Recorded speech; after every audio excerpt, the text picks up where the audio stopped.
정상회담에 대한 이야기가 참 똑같은 주제인데도 불구하고 많이 좀 생각들이 좀 다르신 것 같아요.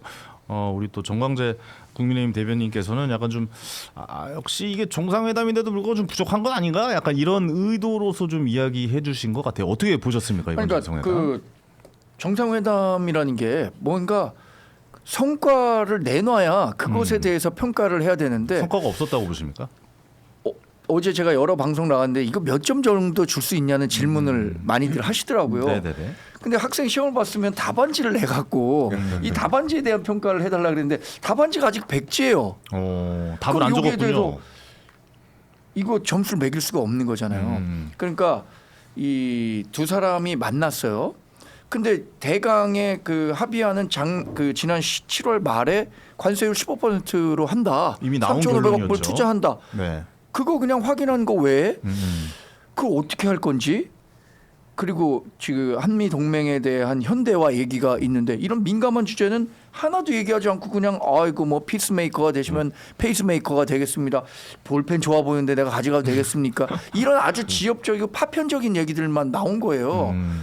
그리고 과거 다른 국가들과 그 트럼프 미국 대통령이 그 정상회담을 했을 때 어떤 식으로든 다큐멘터리를 남긴 거예요. 공동 성명 같은 네. 게 있어야 됐다. 그걸 뭐 그 우리 언론에서나 이런 데서 트럼프 미국 대통령이 이런 공동 합의문을 쓴 걸 별로 좋아하지 않는다라고 하지만 다른 나라들과는 팩트시시든 뭐든 다 한 거예요. 일본에서 했죠. 네, 일본 했습니다. 일본도 이유화도 했죠. 예. 했고요. 예. 강희정 대변인이 뭐라 그랬냐면 너무 분위기가 좋아갖고 뭐 따로 문서를 남길 게 없었대.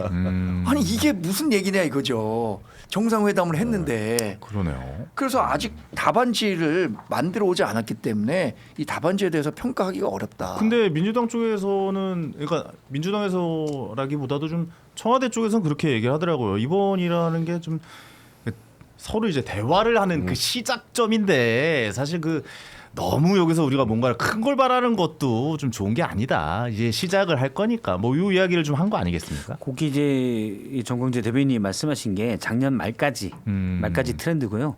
올해는 트렌드가 좀 바뀌었어요. 트렌드 바뀌었습니다. 트럼프 시대에 지금부터 바뀐 겁니까? 물론 일본과 EU는 공동 성명 같은 걸 낸 바가 있지만 의미가 없어요. 예를 들어서 뭐 무슨 관계로 간다. 이게 무슨 의미가 있습니까? 그냥 듣기 좋은 말. 트럼프가 원래 그런 걸 좋아하는 것도 아니고, 또 하나 예를 들어서 한미 FTA까지 우린 맺었지만 트럼프가 그게 뭔데? 끝이잖아요. 한마디로 바꿔버리죠. 관세 15%, 뭐 또 한미 FTA에 따르면 그렇게 못하게 돼 있어요. 그런데 싫어, 난 올릴 건데 끝입니다. 그래서 이런 문건으로 만들면 원래 뭐가 있냐면 힘 없는 사람들이 더 불리해요. 힘 있는 사람들은 안 지켜도 돼요. 힘 없는 사람들은 그걸 지켜야 돼요.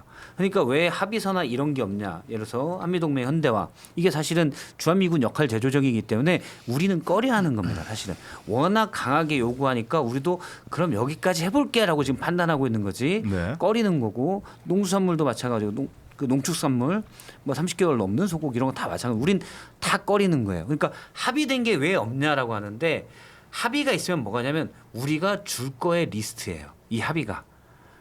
걔네들은 다 받을 것만 있으면 딱 하나, 원자력 협정 개정하는 문제. 우리가 이제 농축 우라늄 같은 걸 어떻게 할 거냐. 지금 25%가 이상 못 하게 돼 있는데 네. 우리도 좀 할게. 요거 하나 우리가 카드로 그냥 들고 간 거예요.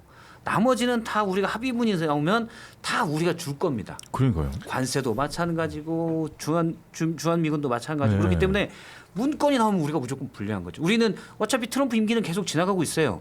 우리는 늦게 할수록 좋습니다. 뭘 하든 지금보다 나빠지는 거예요. 그럼 잠깐만요. 우리가 얻어낸 게 뭐예요 이번에? 이번에 목적은 제가 볼 때는 네. 물론 대통령실에서 무슨 목적을 가졌는지 모르겠지만 우리의 목적은 두 가지가 돼야 된다고 좀 봐요. 네. 일단은 지금 그겁니까? 트럼프 옆에 이 우리의 정부가 인정을 받았어요? 그것도 일조. 네, 그것도 왜냐하면 있었고. 트럼프와의 라포 형성이 중요해요. 그러니까 친밀감 관계. 그 고든창이나 뭐 이런 저번에 모스탄 같은 애들도 있고 극우 애들이 극우. 많아요. 네. 거기에 이제 트럼프 본인이 부정선거론자잖아요. 그래서 극우 이제 미국 공화당 내 극우 인사들의 영향을 받아서 이재명 정부에 대한 인식이 안 좋은데 저 좋은 사람이에요. 제가 잘할게요. 라는 유대감 형성이 하나고, 또 하나는 전방위적으로 예를 들어 미국 상무부도 그렇고 국방부도 그렇고 뭐 주한미군 감축 역할 재조정 국방비 뭐 쭉 있는데 다 우리가 줘야 될 리스트거든요. 이거에 방어하는 게 목적이죠. 이게 방어하는 게 목적인데 아예 공격이 안 들어왔어요. 앞으로 계속 물론 해야 되죠. 근데 그걸 미리 할 필요 없어요. 얘네들이 하자고 하면 그때 하면 됩니다. 지금보다 무조건 나빠지는 것들이에요. 그래서 저는 굳이 왜 결과물이 없냐라고 해서 많은 보수 언론에서도 뭐라고 하는데 결과물 있어봐야 우리가 무조건 손해 보는 결과물이다. 그걸 왜 미리 하냐? 저는 거기에 동의할 수 없는 게 그래요? 예. 원래 약자일수록 합의분이 있어야 돼요. 약자일수록. 저도 그러니까 우리가 뭐 저희 같은 뭐 예를 들어 그냥 쉽게 얘기하면 무슨 성폭력 범죄라든지 뭐 각종 범죄 사건에서 피해자하고 합의를 볼 때 합의서를 최대한 빨리 보고 최대한 먼저 해야지 시간이 늦어지면 점점 합의 금액이 올라갑니다. 네. 그래서 나중에 결국은 약자의 입장에서는 계속 끌려다닐 수밖에 없어요. 그리고 도장을 찍을 때까지는 안심할 수가 없고 예측 가능성이 없잖아요. 지금 이번에 가서 뭐 만년필 뭐 펜 주고 나면 이런 마케팅적인 요소는 굉장히 뭐 좋았다고 생각을 하는데 이게 실질적인 내용이 없습니다. 말씀하신 것처럼. 그래서 결국은 공동 성명이 없어요. 대통령이 직접 날아갔는데 대통령이 직접 가서 얘기를 해서 정상끼리 만났는데 공동 기자회견도 없고 공동 성명도 없다. 그러니까 결국은 여기에 대한 합의분이 없으니까 나중에 또 트럼프가 더 무리한 요구를 하고 더 무리한 얘기를 해도 이제 들어줄 수밖에 없는 상황으로 될 수 있는 거예요. 네. 지금 제가 이제 또 한 말씀 더 드리면 이번에 트럼프가 SNS에 그런 얘기를 올렸어요. 화스 고영원 도대체 이 사우스 코리아에서 무슨 일이 벌어지고 있느냐. 난리 났었죠. 예. 거기에서 숙청 또는 혁명 이렇게 이제 얘기를 했단 말이에요. 그럼 거기에 이제 숙청 혁명 저 얘기를 하고 있는데 그 저 메시지에 있는 내용에서 우리 대한민국을 어떻게 바라보고 있는가, 지금 여기에서 벌어지고 있는 일들을 어떻게 바라보고 있는가를 볼 수 있어요. 그리고 뭐 교회에 압수수색한 거, 미군 국방부에 있는 특검 가서 압수수색한 거, 이거에 대해서 미국에 있는 정보, 미군 기지와 관련된 정보를 특검을 이용해서 정보를 수집하려고 한다라는 생각을 가지고 있더라고요. 네. 그러니까 이런 것들의 요소와 관련돼서 제대로 된 설명과 해명이 되었어야 되고, 실제로 저는 지금 특검이 그런 의혹을 충분히 받을 만은 해요. 너무 과다한 압수수색을 하고 무슨 뭐 교회 뭐 목사님들 뭐 이런 다 압수수색을 하는데 참고인이라고 하면서 막 목사님 집 압수수색하고 교회 압수수색하고 세상에 참고인을 그렇게 압수수색하는 나라가 어디 있습니까 도대체. 그러니까 그런 식의 압수수색을 해가지고 결국은 나중에 정보를 수집하고 그거를 헤드 특검에서 그런 것들을 모집하려고 하는 어떤 의혹이 있어요. 저는 충분히 그렇다고 보고, 이번에 지금 특검에 지금 또 수사기관도 넓히고 또 대상도 넓힌다고 하잖아요. 그런 특검이 어디 있습니까? 근데 이거 이번 일로 특검도 약간 좀 주춤하는 거 아닙니까? 사실 왜냐면 일단 종교단체 못 건들 것 같고요. 기본적으로. 저는 있으면 예를 들어서 통일교 제일 영향이 큰 데를 여의도 순복음교회 이용호 목사, 여기가 이제 트럼프 주니어랑 가깝거든요. 저도 그 여의도 순복음교회가 불현듯 지나가더라고요. 네. 그 기사를 처음 봤는데 그쪽인 것 같은데라는 생각이 들긴 하더라고요. 그렇죠. 네. 근데 통일교 쪽도 통일교 쪽도 예. 통일교 전 세계 신도가 약 300만 정도 되는데 우리나라는 30만밖에 안 돼요. 미국과 일본이 많습니다. 맞아요. 미국 일본이 제일 내에서 많죠. 상당한 자산도 있고 예. 나는 정치계의 인맥도 좋아요. 트럼프가 예전에 통일교 행사에 가서 연설한 적도 있습니다. 그래서 연설인가 뭘 했었어요. 누가요? 트럼프가요. 아, 대통령 그래요? 아닐 때. 아닐 때로 기억을 해요. 그래요? 그런 적도 있고 통일과 나름 미국 정치권의 영향력이 좀 있습니다. 일본은 아베가 있었잖아요. 그래서 엄청난 관련이 예. 있었죠. 그렇죠. 일본은. 그래서 예. 그런 것들이 있기 때문에 그런 데서 좀 항의성이 갔고 또 예를 들어 뭐 고든창 같은 경우는 이 사람이 이제 트럼프가 올해 어떤 행사에서 CPEC이라는 미국 보수주의자들의 가장 큰 뭐 전당대회 비슷한 행사가 있어요.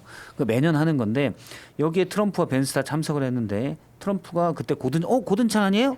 위대한 고든창 일어나 봐요. 맞아요, 기억나요. 이런 예. 표현을 해요. 예. 근데 이분이 고든창이 이분 대단하신 분입니다. 막 그렇죠. 이러면서 한번 얘기했었죠 예. 그때. 예. 고든창이 거의 테드창급이에요. 그래서 이분이 원래 중국 아버지가 중국인이라고 그러더라고요. 네. 그래서 창 이렇게 된 건데 이분이 대학의 저기 변호사였고 정치평 우리 같은 정치평론가인데 제가 앞방송에서는 전환기 씨와 고성국 씨를 합쳐놓은 형태다. 그 정도입니다.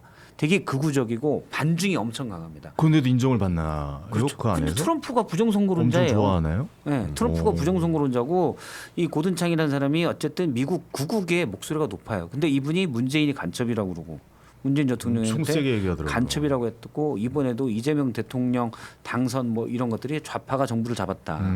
그리고 트럼프가 앞서 말씀하신 숙청이냐 혁명이냐 여기에도 이재명 대통령 교육 좀 자식해라 이렇게 답글을 달곤 했어요. 근데 이분들이 계속 트럼프에게 영향력을 끼치죠. 네. 그런데 그거를 이번에 어쨌든 이재명 대통령이 가서 트럼프한테 사실은 아부를 엄청 한 거죠. 그거 아니에요. 뭐 네. 이러면서 형님, 아유 저 그런 뜻 아니거든요. 그렇죠. 일단 먼저 절 믿으세요. 그렇죠. 아부 쫙 깔아서 당신이 저는 그때 모두 발언 중에 제일 기억에 남는 게 뭐냐면 처음이란 표현과 유일이란 표현을 써요.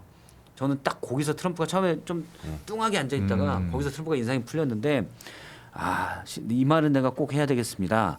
세계 정치 지도자 중에 실제로 평화를 만들고 성과를 가져온 건 트럼프 대통령이 처음입니다. 이렇게 그러니까 트럼프가 거기서 싹 좀 좋아해요. 그리고 피스메이커로 이제 정점을 찍었죠. 페이스메이커, 피스메이커 나오고. 그렇죠. 그 노벨 사실 평화상 받게 해드릴게요. 약간 그 이런 거 얘기거든요, 아닙니까? 사실. 예. 그러니까 트럼프가 거기서 조화를 한 거예요. 그럼 그래? 약간 이렇게 된 거죠. 예. 근데 여러 그래놓고는 이제 그게 아니다. 그 고든창이 얘기한 게 고든창이 얘기했는지 모르지만 어쨌든 무슨 말씀하신 교회 압수수색, 미군 기지 그게 아닙니다가 하니까 그래요, 그럴 줄 알았어요. 그렇게 아부에서 일단 풀어놓으니까 먹힌 거예요. 근데 저는 저 요거 한 말씀을 드릴게요. 그러니까 거의 모든 정상회담은 그런 것조차 당연히 없고 시작하는 게 정상회담인 거잖아요. 그러니까 그런 걸 왜 해결을 하고 정상회담을 하는지는 잘 이해가 안 가요. 황 앵커님 정말 좋은 말씀하신 거예요. 제가 하려는 말이었어요. 네. 자, 구구절절 지금 박성태 의원께서 이게 그래서 뭐 라포를 형성하고 이런 리스크를 하는 데서 신뢰관계를 회복하고 이런 거에 의미가 있었다라고 말씀하시는데 네. 트럼프 미국 대통령이 1기 정부 때 어디를 상대했냐면 문재인 정부를 상대했었던 거예요. 그리고 정권이 바뀌어서 우리나라에 보수 정권이 탄생했을 땐 트럼프 미국 대통령이 야인이었어요. 그래서 다시 집권했는데 한국 정부가 또 이 진보 진영에서 만들어낸 이재명 대통령이 된 거예요. 사실 보수 정부일 때에 트럼프 미국 대통령은 본인이 하고자 하고 있는 세계 경제 질서 재편, 뭐 안보, 가치 동맹, 공급망 재편 이런 거에서 보수 정권이 있었을 때 훨씬 더 쉽게 편하게 대화를 했을 겁니다. 우리나라와.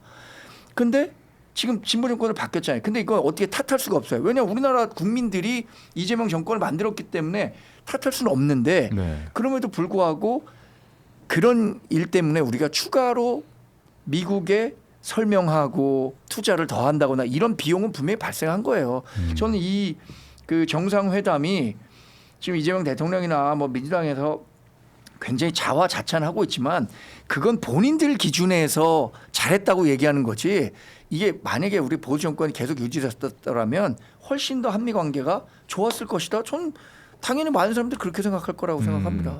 그러니까 이게 제가 그동안에 봤던 정상회담 느낌이 좀 아니었던 것 같긴 해요. 사실 이번 정상회담의 최고의 수혜는 사실 상한가를 찌는 모나미가 아닐까 뭐 이런 생각이 들기도 하고. 근데 모나미는 상한가를 직접 같더라고요. 제조한 회사도 아닌데. 그러니까 이것도 뭐 개인의 되게 좀 오래 그 볼펜을 만드신 무슨 장인께서 만드셨는데 갑자기 볼펜하면 우리나라에서 떠오르는 게 모나미니까 모나미 쪽에 갑자기 좀 상한가가 올라서 가장 제가 봤을 때는 좀 수혜를 입은 기업이 아닌가? 뭐 이런 생각도 좀 들기도 하고. 어떻게 보세요? 이 정상회담에 약간 제가 봤던 그림은 아니었던 것 같아가지고. 그러니까 제가 아까 계속 말씀드리지만 너무 마케팅적이에요. 이게 정상회담의 본질을 가지고 얘기를 해야 되는데 본질은 없어요.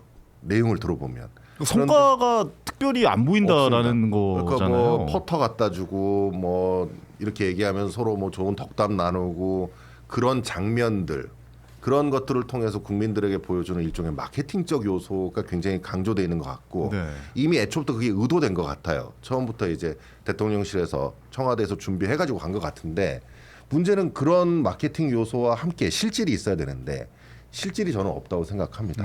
그래서 그런 부분을 좀 바꿔야 된다고 생각해요. 거기서 제가 말씀드리는 게 네. 실질이 이제 계속 앞으로 있죠. 예를 들어서 국방비 그다음에 이제 주한미군 시작이다. 역할 하나도 결론이 안 났습니다. 네네네. 근데 제가 말씀드린 건 이건 늦게 결론 날수록 무조건 좋은 거라는 거예요. 물론 안 좋을 가능성도 있죠. 근데 둘 중에 뭐에 배팅하냐라고 하면은 당연히 늦게 할수록 무조건 유리한 겁니다. 그리고 트럼프가 갈수록 예를 들어 뭐 지금 우크라이나 전쟁에도 신경 써야죠. 트럼프가 막 엄청나게 계획표 짜서 우리가 봐도 그 움직이는 사람이 아니에요. 그냥 기분 내키는 대로 하는 사람입니다. 그러니까 소나기는 피하는 게 가장 좋아요.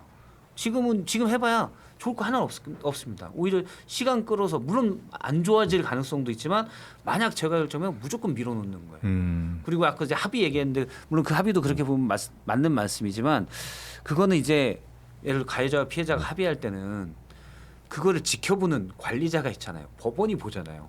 지금 이 세계에는 그게 없어요. 트럼프가 자기 마음대로 다 합니다.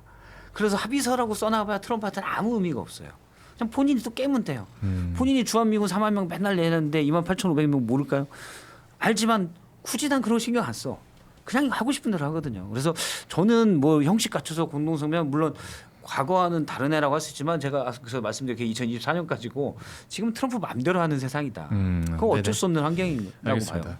사실 뭐 다른 방송에서 뭐 몇 점 주시냐 뭐 이렇게 물어봤는데 뭐 점수 물은 게 아무 의미가 없을 것 같아서 좋은 점수 주시고 안 좋은 점수 주실 것 우리 같아요. 당에서 김건 의원이 얼마 줬냐면 50점 줬더라고요. 50점. 그 근데- 장동혁 대표는 네. 평가할 수 없다. 근데 저는 그거는 있었던 것 같아요. 그러니까 이재명 대통령이 어떻게 보면 첫 번째 외교의 이제 무대에서 처음 드러냈던 모습이었. 물론 전에 일본의 정상회담이 있긴 했었지만 약간 저는 걱정도 좀 했거든요. 실수가 나오면 어떡하나 아니면은 뭐 좀 안 좋은 모습이 나오면 어떡하나라고 걱정했는데 준비를 정말 많이 한 건 맞더라고요. 준비를 정말 많이 하고. 그 멘트 짠 거거든요. 개그맨의 시선으로 봤을 때 그 짠 거죠. 페이스메이커, 맞아요. 피스메이커는 그걸 래퍼 같잖아요. 거기가 그 가군도 맞추고 말도 미리 맞춰가지고 준비한 거죠. 정확하게 맞춰서 기분 좋아할 멘트까지 짜가지고 대본을 만들어서 한 거다. 그러니까 이재명 대통령께서 하시는 그 행동들만 봐도 이 손짓이라든가 이런 어떤 그 모습이라든가 이런 것도 사전에 엄청나게 많이 연습한 몸짓과 손짓과 행동들이었던 건 맞아요. 그러니까 그런 외교적으로 좀 안 좋았을 수도 있고 국민들이 불안해하는 모습을 엄청나게 준비를 해서 좋은 모습으로 뉴스를 통해 전 세계에 잘 전달을 했다. 그 지점은 저는 이해를 하겠어요. 그 점은 너무 잘했죠. 사실 너무 잘했다고 보지만 맞아요. 그 부분은 저도 인정. 많은 분들이 이야기하는 어떠한 그 안에 있는 내용들. 그래서 우리가 이룬 게 무엇이냐라고 하는 것은 이거 많은 부분을 좀 생각하게 할 수 있는 부분은 사실인 것 같다라도 저는 그렇게 좀 이 정상회담에 관해서 좀 정리를 해볼까라고 하는데 어떻게 세 분은 뭐 여기에 대해서는 동의하십니까? 동의 제 안 하십니까? 생각하고 많이 비슷하네요. 아, 그래요? 아직 백지 상태이기 때문에 이거 네. 성적 매길 수가 근데 없다. 이제 앞으로 해야 될 일이 많으니까 해야 될 일은 많죠. 예. 이걸 굳이 우리가 빨리 할 이유가 없는 거예요. 다 우리가 줘야 천천히 될 진행해 가야 된다. 네, 예, 줘야 그렇게 될 해야 된다. 그럼 거의 뭐 같은 의미로 좀 볼 수가 있다라고 좀 생각이 저는 되어집니다. 사람들이 좀 예. 간과했는데 이거 굉장히 의미 있게 봤어요. 네네네. 아마 이재명 대통령도 큰 의미를 두고 얘기한 것 같지 않은데 네. 야, 나 베이징 갈 건데 너 같이 가자. 그러면 뭐 비행기 값도 아끼고 지구 온난화도 막을 수 있으니까 같이 갈래? 그러니까 그렇게 하겠다라고 얘기했잖아요. 네네. 전 거기에 그 트럼프 미국 대통령이 이재명 대통령에게 야, 너 약간 친중 성향이 있다는데 너 내가 베이징 가서 시진핑하고 얘기할 때 내 편 좀 들어줘. 그러니까 알겠습니다. 네. 이렇게 얘기한 뭐 제가 너무 깊게 의미를 부여했는지 모르겠습니다만 앞으로 정말 미국이 대중국 견제 외교가 본격화됐을 때 한국 너 우리 편 들어야 돼. 그럴 수 있죠. 이런 네. 얘기를 넌지시 한 게 아닌가라는 생각도 들더라고요. 근데 이재명 대통령이 이번에 비행기에서 기자회견 했을 때 그 얘기도 정확하게 했어요. 아니 우리 국익이 우선이다. 국익이 우선이니까 우리나라의 편이 되는 걸 하겠다 이렇게 얘기했으니까 그건 뭐 지켜봐야 될 일인 것 같다는 생각이 들고 당장 뭐 이제 정상회담이 이루어질 수도 있잖아요. 에이펙 10월에 열리잖아요. 그럼 지금 이야기를 들어보니까 시진핑 주석 참석 가능성이 굉장히 좀 높다고 했는데 뭐 경천동지 않는 한 뭐 온다 뭐 이런 얘기를 했는데 그러면은 트럼프 대통령도 에이펙에 올 가능성이 있고 그러면 정상회담이 열릴 것 같다라는 생각이 드는데 그럼 정상회담에서의 우리의 역할 꽤 클 거라고 보거든요. 미중 어떻게 정상회담도 열릴 수가 있고 네. 북한도 이제 같이 하자라고 북한도 오라고까지 트럼프와 얘기했죠. 이재명 대통령이 얘기했지만 네. 그거는 제가 볼 때는 안 될 것 같고 네. 네.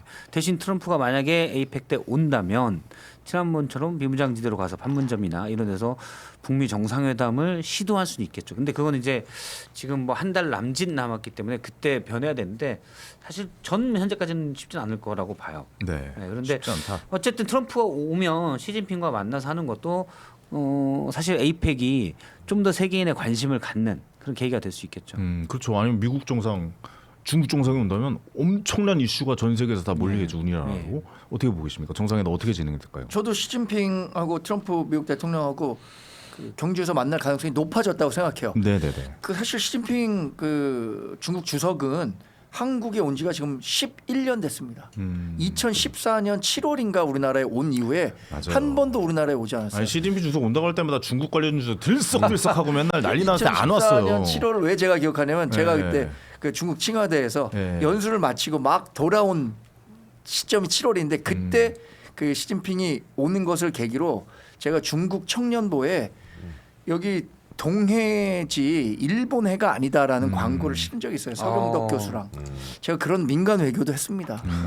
대단하시네요. 중국 청년보에 네. 그리고 중국 청년보에 제가 실을 때는 이 정도의 외교적 파장이 나올 거라는 생각하지 않았는데 그 중국 시진핑의 방안에 맞춰서 중국의 국영지인 청년보가 이 기사를 광고를 했어요? 실었다. 이게 굉장히 큰 의미로 외교가에서 받아들여져서 했었는데 왜냐면 제가 중국 여행할 때 다 일본해라고 표현이 돼 있는 거예요. 그래서 내가 야, 이거 일본해 그러니까 그때 마침 서경덕 교수가 뉴욕에 뉴욕타임즈에 Do you know 뭐 this 뭐 그때 뭐 일본해가 아니라 동해입니다 이런 그 광고를 실었어서 그걸 그대로 번역해 갖고 광고를 실었었거든요. 어쨌든 시진핑은 지금 11년 동안 우리나라를 오지 않았는데 그 사이에 우리나라 대통령은 몇 번 갔었느냐 한 두세 번 갔을 겁니다. 문재인 대통령, 박근혜 대통령 다 갔어요. 이거 사실 정상 외교에서 정상적인 일이 아니에요. 시진핑이 이번에 APEC에 온다는 것은 저는 의미 있게 받아들일 만한 뉴스라고 생각하고 트럼프 미국 근데 대통령 이번에 정상회담 한미 정상회담 보고 시진핑이 야 너 미국 가가지고 뭐 하는 거야? 약간 이러면서 안 올 수도 있지 않아요? 사실 근데 지금 뭐 그럴 수도 있죠. 경천 동지 않는 한 오겠다고 하잖아요. 경천 동지 하면 어떻게 해요? 그러니까 이건 모르는 거죠 아직은. 흔들리네. 예. 그냥 지켜봐야겠네요.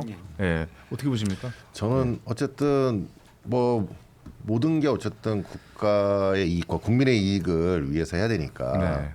중국과 미국 사이에서 우리의 스탠스 조정이 이재명 대통령께서 크게 좀 신경을 많이 쓰셔야 될 거다. 네네. 뭐 당연히 신경을 많이 쓰고 계시지만, 근데 트럼프 대통령과의 관계 이 설정이 시진핑 주석에 대한 메시지가 좀 왜곡돼서 가지 않도록 되게 유의해야 된다고 저는 생각을 하고 이번에 어쨌든 이게 되면은 대한민국에서 이제 두 그 정상이 만나게 되고 중국과 그렇죠, 미국 그렇죠. 그게 네. 굉장히 큰 의미가 있잖아요. 심지어 북에서도 올 수도 있고. 그러니까요. 예, 그러면 만약 그럴 이때 것이 이루어진다면 한번 대한민국의 대통령으로서 어떤 외교력을 한번 여기서 한번 멋지게 보여줬으면 하겠다 그런 생각이 듭니다. 김민석 국무총리가 그런 얘기도 하더라고요. 그러니까 전 세계 경주를 좀 보여주면서 관광객도 많이 유치하겠다 뭐 이런 이야기도 그냥 하는 거 아니다.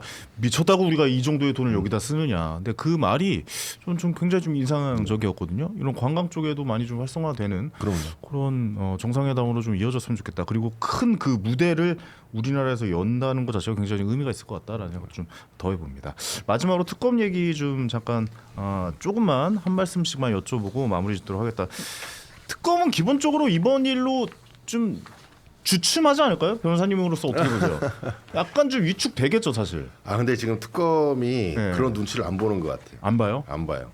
지금. 아니 왜냐면 지금 정성호 장관도 네. 그 CCTV 공개하지 않겠다 그래서 약간은 유해진 것 같다는 생각이 좀 들기도 지금 해서. 정성호 법무부 장관께서 예. 그래도 지금 검찰 개혁과 관련돼서도 좀 속도 조절을 해야 된다라는 부분을 계속 맞아요. 메시지를 내고 있고 네네. 이게 문제점을 인식하고 있어요. 이대로 검찰 개혁이 이렇게 되면은 국민한테 굉장히 큰 피해가 갈 수 있다는 사실을 인식하고 그런 목소리를 내니까 정말 그나마 다행이라고 저는 생각을 하는데 특검은 지금 오늘 특검법 지금 또 개정안이 또 지금 충돌하면서 나오고 있는데 지금 특검 기간 또 늘리죠. 특검 대상도 또 늘리겠다고 하죠. 네. 이렇게 돼서 특검의 시대가 계속 지금 연장될 가능성이 있거든요. 이건 지금 저는 굉장히 심각한 문제라고 봐요. 특검이 굉장히 이례적이고 예외적인 제도인 거거든요. 그런데 특검이 지금 지금 세계가 동시에 돌아가고 있습니다. 세계가 돌아가고 있는데 돌아가는 데다가 수사 진행 도중에 야 이거 또 뭐 발견했으니까 이건 나 이거 또 특검법을 또 발의해가지고 또 거기에 개정해가지고 거기 또 할게. 이게 별건 수사하고 똑같은 거예요. 네. 그러니까 지금 특검이라는 건 뭐예요? 결국은 특정 대상, 특정인에 대해서 집중적으로 수사하는 거잖아요. 그 수많은 검사들과 수많은 수사관들이 단 한두 사람 몇 사람을 기소하기 위해서 지금 여기 하는 건데 이렇게 굉장히 이건 기본권 침해 문제도 있습니다. 그런데 이거를 뭐 김호준 씨 같은 경우에는 뭐 방송에서 그런 얘기도 했다는데요. 뭐 영원히 계속 끝나지 않게 뭐 할 수 있다 뭐 이런 식으로 얘기했다는데 그럼 말도 안 되는 일들이 지금 실제로 벌어질 가능성이 있어요 지금. 저는 굉장히 우려가 굉장히 심하다고 생각합니다. 네. 근데 저는 밝혀야 된다고 봐요. 그래서 김건희 씨가 영부인으로 있을 때 했던 김건희 특검 같은 경우 여러 비리들 16가지 그러니까 15가지 플러스 관련 인지 사건에서 16개로 수사 대상이 돼 있는데 기존 특검법에 근데 지금 나온 것만 해도 새롭게 나오는 김충식 씨, 김혜성 씨 이런 것들 다 원래 그리고 반클리프 목걸이 같은 경우 원래 특검에 없던 내용들이에요. 그러면 그 이제 관련 인지 사건으로 들어가는 거죠. 16개 중에. 그리고 예를 들어서 뭐 오늘 피의자로 소환되는 권성동 의원 같은 경우도 마찬가지고. 그러면 이런 것들을 그러면 놔두냐? 그렇기 때문에 이거는 특검이 관련돼서 더 갈 수가 있다고 봐요. 아니 그리고 제가 그거는 왜 말씀드려? 아니 그러면은 지금 이 민주당이랑 정부에서 지금 그렇게 경찰의 수사력이 좋고 경찰한테 다 맡기면 된다고 지금 얘기하고 검찰청 폐지하겠다고 하면 경찰로 넘기면 돼요. 뭐 새로운 사건도 수사 못 합니까? 다 수사할 수 있어요. 그런데 특검을 통해서 한다는 게 문제라는 거예요. 특검의 범위가 이런 식으로 계속 법을 개정해서 확대해 나갈 수 있다 그러면은 결국은 이건 굉장히 인권 유린에 해당돼요. 이거는 기본권을 침해하는 행위라고 생각을 합니다. 만약에 입장을 바꿔서 생각을 해보세요. 이거는 그러니까 트럼프가 숙청이라고 하는 거예요. 트럼프는 또 특검을 당했으니까. 그러니까 예, 저도 약간 일반 그런 수사기관에서 얼마든지 할 수 있는 거거든요. 네. 예외적 보충적인 일에 대해서 특검이 활용돼야 되는 거예요. 그런데 지금 민주당이 3대 특검을 벌써 일방적으로 통과시킬 때부터 예견된 결과예요. 계속 연장할 거라고 저도 예상했습니다. 왜냐? 본인들이 법 만들면은 얼마든지 연장할 수 있는 거거든요. 그런데 이거 자세히 보면요. 결국에는 미러링 통해서 볼 수 있는 거예요. 조국 이재명 대표에 대해서 수사할 때 그때 야당이 뭐라 그랬습니까? 아니 한 사람 다 신변잡기식으로 다 털털 터는 게 바로 정치보복이고 정치검찰이라고 그랬잖아요. 근데 지금 특검이 그 역할을 민주당에 그대로 해주고 있는 거예요. 지금 그또 김 변호사님 말씀하신 것처럼 이미 민주당이 집권했습니다. 그러면 검찰이라는 정상 조직 통하고 경찰을 통해서 수사하면 되는데 네. 특검이 저는 상당 부분 이 여론의 지지를 받고 있다. 이거 아마 뭐 대부분 인식할 거예요. 근데 네. 특검이란 말은 굉장히 좋은 그 프레임을 갖고 있어요. 특별한 검찰. 특별검찰. 의혹이 있으니까 수사하고 이러니까 이래 갖고 이 여기에 좀 자아도취돼 갖고 무리하고 있는 거예요. 그러니까 저는 여기에서 문제가 뭐냐면은 이 특검법을 통해서 그래도 그만하면 안 되는 건 맞잖아요. 그렇죠. 그런데 이제 네. 수사는 네. 다른 곳에서 얼마든지 할 수 있다니까. 뭐 그런데 경찰청이나 이런데 좀 이제 사건을 넘겨서 그렇죠. 진행을 얼마든지 시켰으면- 거기에 수사를 시킬 수 있고 거기에서 진행을 해서 인지할 수 지금 있고. 검찰은 못 할수 믿으니까 그러면 검찰 뭐 개혁법을 통과를 시켜서 그 경찰한테 이제 네, 이첩을 시켜서 중대범죄수사청도 이제 뭐 만든다고 하고 네. 뭐 어쨌든 경찰을 통해서 얼마든지 할 수 있습니다. 그런데 이제 경찰을 통해서 문제는 해라. 뭐냐면 이 특검이라고 하는 제도에 따라서게 되면은 여기에서 모든 지금 16가지에다가 뭐 김건희 특검 같은 경우에는 또 지금 새로운 범죄 사실을 계속해서 하잖아요. 그러면 여기에서 지금 전방위적으로 압수수색을 하잖아요. 근데 이 압수수색이 제가 계속 문제를 삼고 있는 건 참고인에 대한 압수수색이 너무 광범위해요. 참고인에 대한 압수수색이. 그러면 이게 결국은 정보를 수집하게 되는 역할을 하게 됩니다. 지금 뭐 이준석 대표에 대한 압수수색 영장에 나온 내용도 보면 영장은 하나지만 그 안에 어마어마한 많은 대상이 들어있어요. 그리고 지금 교회 압수수색하죠, 뭐 어디 압수수색하죠, 최상병 압수수색하죠. 이게 지금 정보를 수집해가지고 하나로 모일 수 있는 지금 굉장히 위험한 저는 상황이라 생각을 하고 네. 그게 결국은 어떤 정치적으로 악용될 수도 있고요. 그게 별건 수사로 계속 나아갈 수 있다는 거예요. 계속 정보를 수집하다 보면 여기에도 또 문제가 있네. 여기에도 문제가 있네. 야 이번에 또 특검 또 개정해야겠다. 대상 또 널려야겠어. 이런 식으로 하게 되면 이거는 제대로 된 수사라고 볼 수가 너무 없습니다. 광범위해진다. 예. 일단 경찰의 라고 수사력이 얘기하시는 것 없다라는 거는 같아요. 예. 저는 그렇게 생각해요. 그러니까 김 최고위원님이 자 너희들 경찰이 수사하면 된다고 그렇게 얘기했는데 그럼 경찰에서 막 막 경찰에 맡기면 되지 않느냐. 전 그 지적은 타당하다고 봐요. 근데 저는 이제 다른 검경 수사권 조정에서도 사실 제가 겪어본 기자 생활하면서 뭐 경찰도 겪어보고 검찰도 겪어봤지만 권력 수사는 경찰이 상당히 취약해요. 힘들어요. 그건 뭐 아마 다 시킵니다. 그러니까 한번 여쭤볼게요. 네. 경찰이 권력 수사하면 안 됩니까? 경찰은 왜 네. 그걸지까지 구조적으로 안 돼 있냐면 왜요? 가장 제가 볼 때는 구조적인 제일 큰 문제가 되냐면 총경 달 때 생겨요. 계급 정년이 있거든요. 네네네. 그러면은 경찰대에 나온 사람들이거나 이제 총경 이상 가면 순경 출신은 드물고 사실은 지금 간간히 있죠. 근데 경찰대나 승진을 해야 되는군요. 간부 예. 고생이 돼야 되는데 각 지방청별로 총경 승진 티유가 되게 적어요. 근데 경찰대 나온 사람들은 50대 초반에 경정 달고 그 다음에 좀 몇 년 있다가 계급 정년 걸리면 50대 초반 중반에 옷을 벗어야 돼요. 아, 그래서 이분들이 사활을 겁니다. 정치를 해야 되는군요. 그분들이 전국 그 안에서. 경정들이 총경 달고해서 사활을 걸기 때문에 근데 다 어디다 거냐면 정치권 백이에요. 그래서 권력이 되게 취약합니다. 경찰. 제일 그 인사 민원 많은 곳이 경찰이에요. 경찰이에요. 그렇군요. 경찰 네. 승진할 때, 총경 승진할 때 이런데 그리고 또 하나는 검찰하고 경찰의 차이가 있습니다. 경찰은요 옷을 벗으면 할 게 아무것도 없어. 그래서 직을 걸고 뭘 하겠다라는 마인드 못해. 자체를 가질 수가 없어요. 근데 검찰은 야 내가 이거 직 걸고 한다. 나 나가서 아이씨 500만 원짜리 변호사하고 말지. 내가 이거 진실 밝혀버리겠다. 이런 의기 뭐 이런 분들이 있잖아요. 그래서 검찰엔 근데 경찰은 그게 안 되네. 완전히 직업인으로서 그 마인드가 정착돼 있기 때문에 경찰이 권력에 대한 수사 이건 못해요. 이게 지금 두 분이 말씀하신 게 바로 정부 여당의 검찰 개혁의 목적이에요. 이게 결국은 권력자들은 못 건드린다는 거예요. 결국은 수사 지금 민주당이 지금 추진하는 검찰 개혁안으로 가게 되면 말씀하신 대로 그대로야. 야. 결국은 경찰만 수사할 수 있다는 거예요. 경찰은 권력에 굉장히 취약해요. 취약해요. 말씀하신 것처럼 맞아요. 저도 총경 승진 이거에 다 앞두고 다 고개 숙입니다.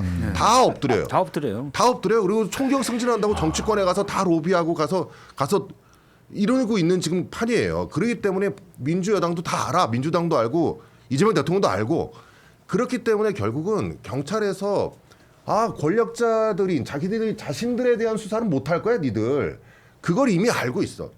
그래서 지금 검찰 개혁하려고 하는 거예요. 검찰 개혁이랑 말을 붙여가지고. 그러네요. 그러니까 그런 부분에 대해서 저는 알겠습니다. 계속 문제를 제기하는 거예요. 그런 또 이 이야기들이 있었군요. 약간 좀 뭐. 이게 하여튼 경찰과 권력- 검찰 조직을 잘 이해해야 돼요.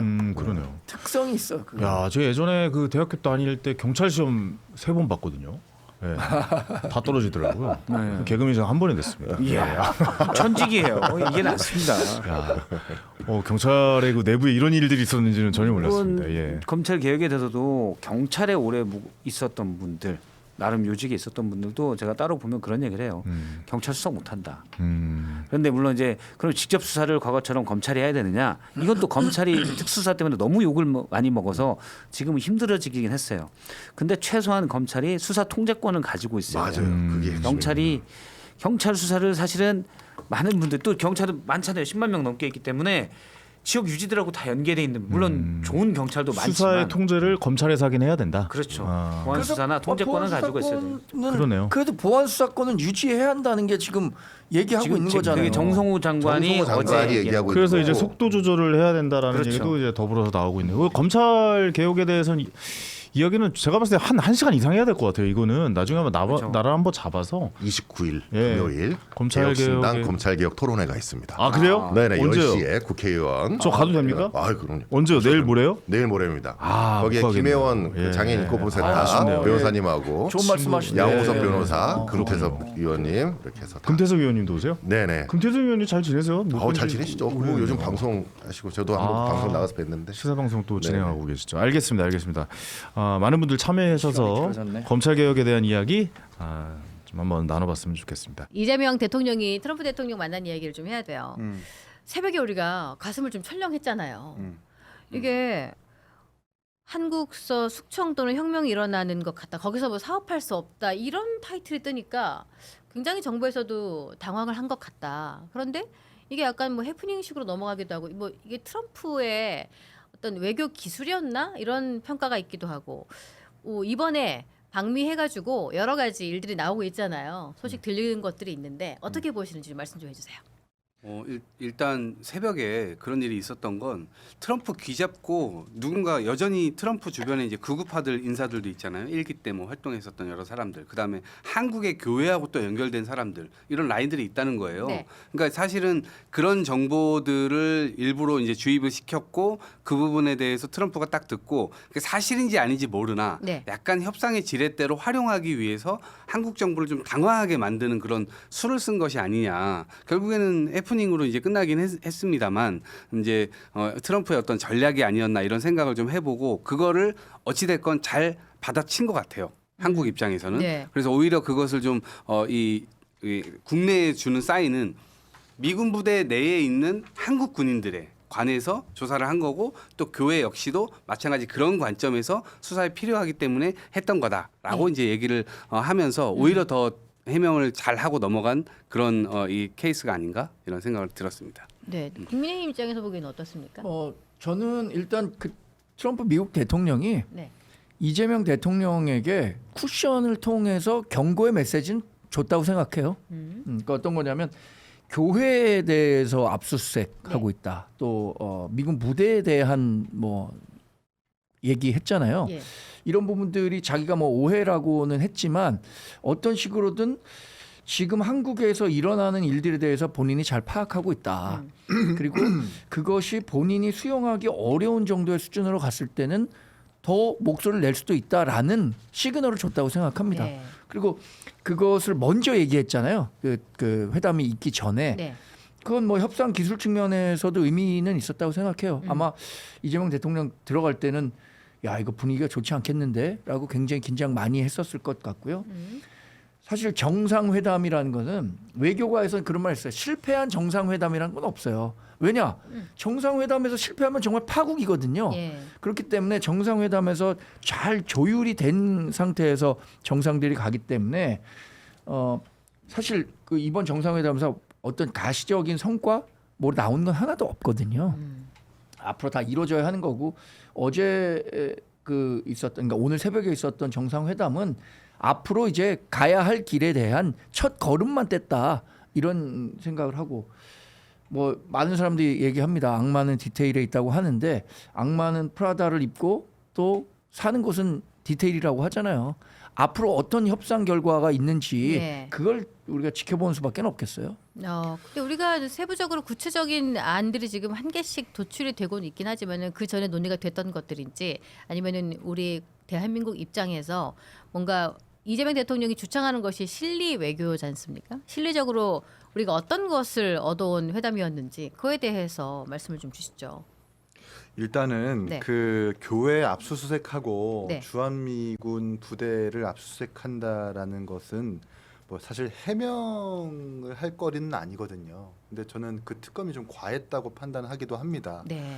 종교의 영역은 종교의 영역대로 존중이 되어야 되는 거고 그리고 미국의 동의도 받지 않고 주한미군 부대로 들어가서 평양 무인기가 관련해 가지고 허가를 받았는지 안 받았는지 확인하기 위해 압수수색한다는 건 전 특검이 과했다고 보거든요. 근데 이제 그건 국내 정치의 상황인 거고 트럼프 대통령이 어제 뭐라고 했냐면 한국답지 않은 걸로 들렸다라는 말을 하는 거예요. 그러니까 제3자가 봤을 때 그래 보인다라는 것을 증명하는 거거든요.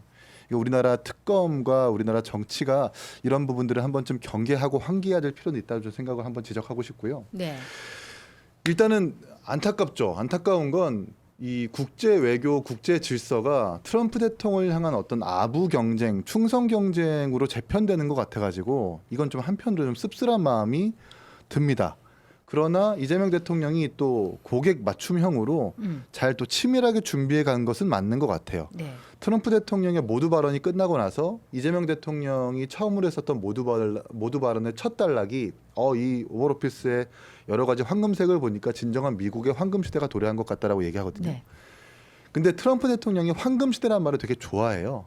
이 상반기 때 이제 드디어 미국이 황금 시대를 맞게 됐다라고 연설도 했었었고 본인이 존경에 맞지 않는 그 윌리엄 맥킨리 대통령 때도 길디드 에이지라고 불렸었거든요. 도금 시대라고 했었던.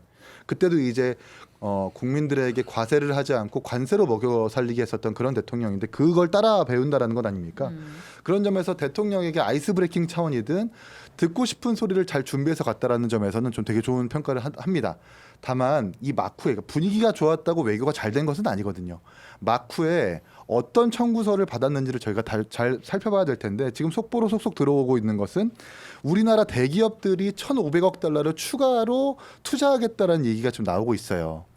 관세 협상 때 3,500억 달러, 4,500억 달러 이뿐만 아니라 대기업에서도 기업들에서도 1,500억 달러 더 추가로 투자하겠다라는 지금 상황들이 보도가 되고 있거든요. 그러니까 기존에 이미 이루어진 관세 협상뿐만 아니라 추가적인 뭔가 투자가 있는 것처럼 보이는데 진짜 이 관세 청구서에서 어떤 비용이 어떻게 나갔는지까지 같이 종합적으로 평가가 되어야 균등한 외교 평가가 될 것이라는 생각이 듭니다. 트럼프 같은 경우에는 참 자국 위주의 비즈니스를 굉장히 잘하는 것 같아요. 어떻게 해서든지 일자리 창출하려고 그러고 우리나라 와서 만들으려고 그러고 뭐 앞으로는 우리나라에서 배를 건조할 수 있으면 좋겠다. 지금 너네 배를 살 테니까 우리 비행기 100대 가져가라.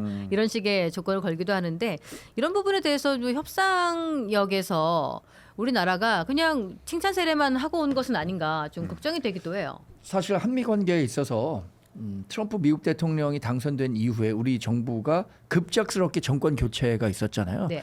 트럼프 미국 대통령 입장에서는 안정적인 한미 관계, 특히 본인이 갖고 있는 세계 그 구도를 생각했을 때는 보수 정권이 탄생하기를 기대했을 거예요. 네. 본인 입장에선 그랬을 겁니다. 그런데 우리 한국 정치 상황은 달랐던 거죠. 그래서 조금은 껄끄러운 사람이 우리나라 대통령이 됐고 그 대통령이 가서 한미 정상회담을 처음 한 거잖아요. 트럼프 미국 대통령도 아마 뭐 이렇게 아주 즐거운 마음은 아니었을 것 같아요. 그러니까 처음에 냈던 메시지는 조금 좀 이재명 대통령을 견제하는 듯한 목소리가 예. 나온 건데 근데 우리가 이제 우리 국민들이 선택해서 이재명 대통령 정권을 만들었기 때문에 네. 우리 나름의 최선을 다해야 되는데 사실 트럼프가 국제 질서에 좀 반하는 행동들을 하는 건 맞죠. 그래서 한편으로는 그 트럼프 미국 대통령이 하고 있는 힘에 의한 외교 이런 것들에 대해서는 우리가 견제할 필요가 분명히 있는 거예요.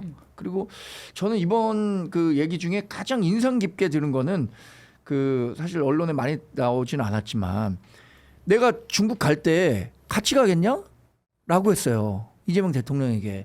이재명 대통령이 그렇게 갈 수도 있다라고 답한 거 있잖아요. 예.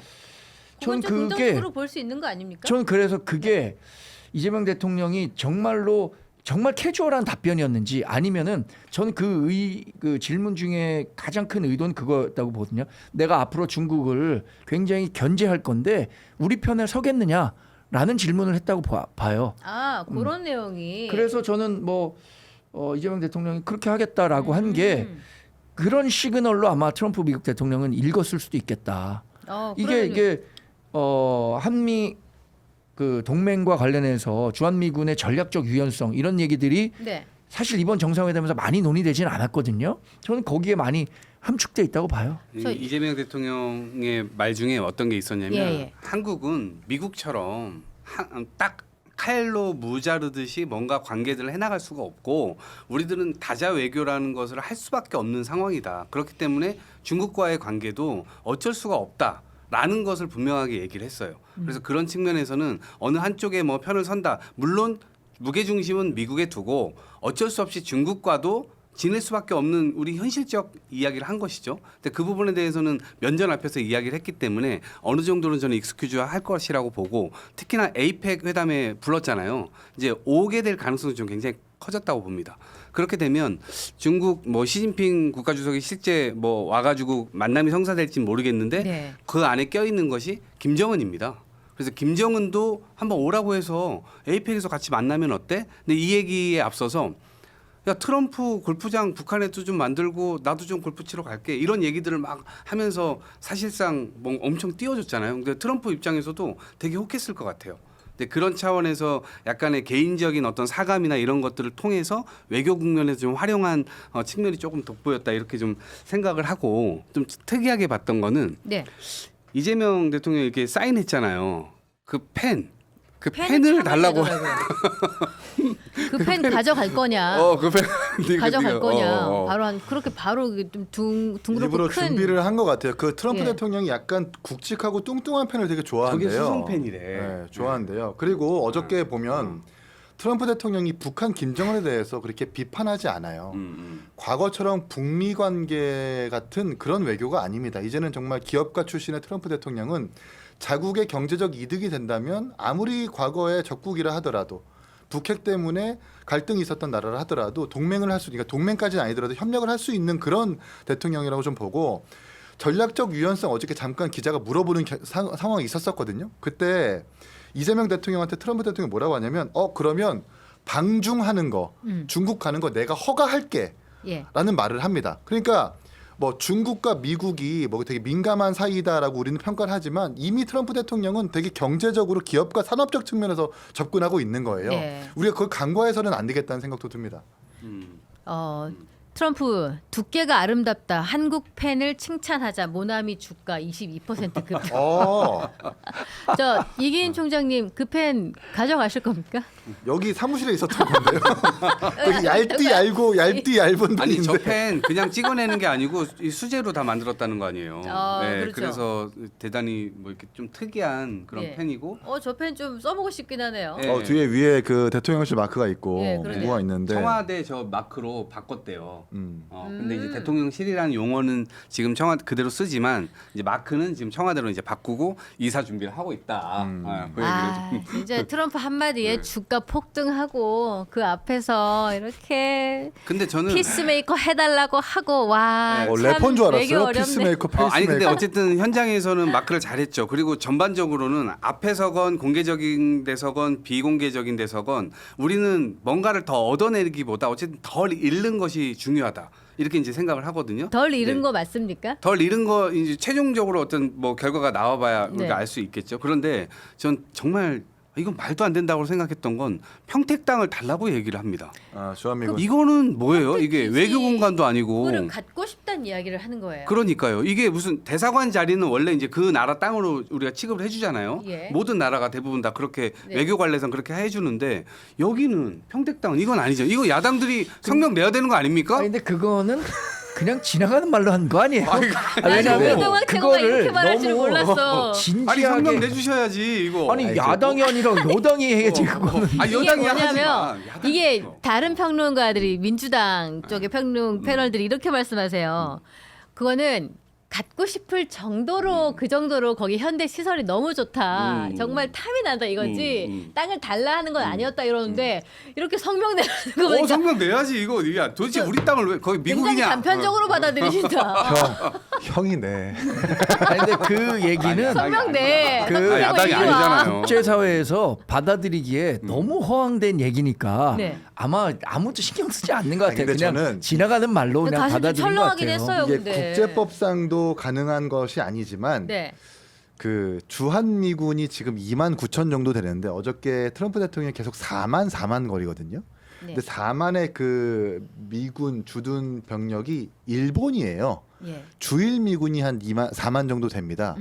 그리고 그렇죠. 자꾸 숫자 그러니까 주일 잘못 미군이 얘기해. 주둔하고 있는 그 토지가 일본의 개인 사유지를 국가가 임대해서 쓰는데 아마 그것과 혼동해 가지고 일본과 우리나라를 좀 한 세트로 묶어서 4만도 헷갈리고 개인 사유지를 국가가 임대해서 하다 보니까 그걸 좀 약간 부동산 업자 출신의 트럼프 대통령이 헷갈려서 그렇게 말을 한 것은 아닌가. 예. 우리나라 같은 경우는 뭐 험프리스도 그렇고 주한미군 그 토지라고 하는 것은 그냥 우리나라 국가에서 땅을 공유지, 무상으로 공유지. 공유해 주거든요. 임대료도 안 받고. 예. 그런 개념과 일본의 어떤 그 땅 임대의 개념은 좀 다른데. 우리나라만 무상으로 주고 있잖아요. 그러니까 그렇죠. 그러니까 예. 주한미군한테 무상으로 토지를 이렇게 임대해 주죠. 그렇죠. 쓰게 해주죠. 네, 근데 그걸 국제법상 그 땅을 살 수 있는 것은 아니거든요. 그 토지를 미국 땅으로 할 수 있는 건 아니거든요. 그 미국이 되는 거야 여기가 평택이 그러니까. 미국이 되는 거야. 그러니까 지금 근데 너무 화가 나신 거지. 제가 성명 내십시오. 카투사로 그 미군 부대 근무했잖아요. 거기 의정부나 뭐 평택이나 동두천이나 네. 거기에 미국 주소가 있긴 해요.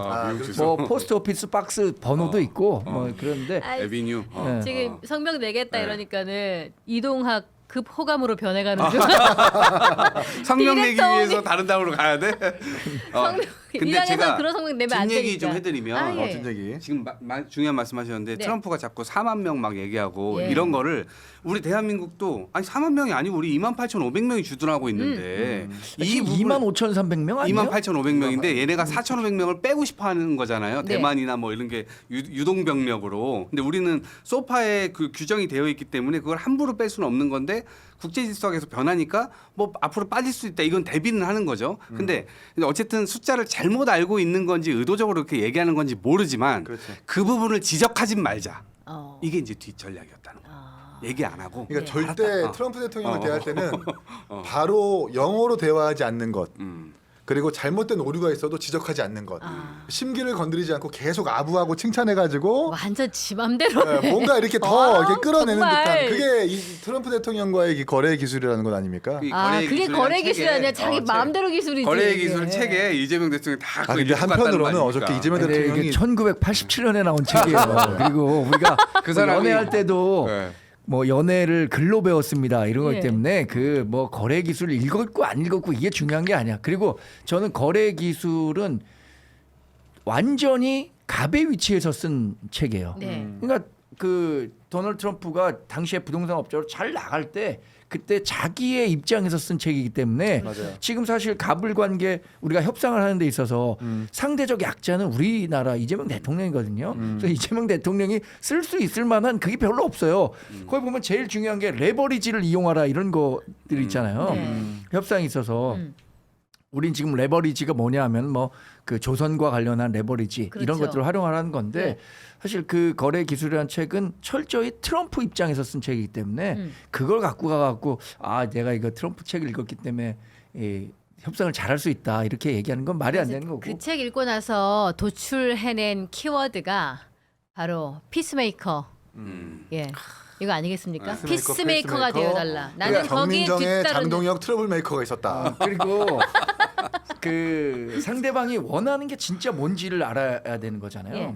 어쩌면 도널드 트럼프 미국 대통령은 지금 그 노벨 평화상 받고 싶어서 안 맞아요, 달랐다는 맞아요. 거 아니에요. 지금 그 상을 받고 싶은데 피스를 넣어버렸어. 그러니까 피스메이커 이런 거 다 준비한 거예요. 그러니까 아. 그 트럼프 대통령이 지금 역대 대통령들 중에 그래도 가장 뭔가 지금 안보라든가 여러 가지 평화라든가 이런 것들에 대한 역할을 해줄 적임자가 이재명 대통령이다 이런 얘기를 하니까 예.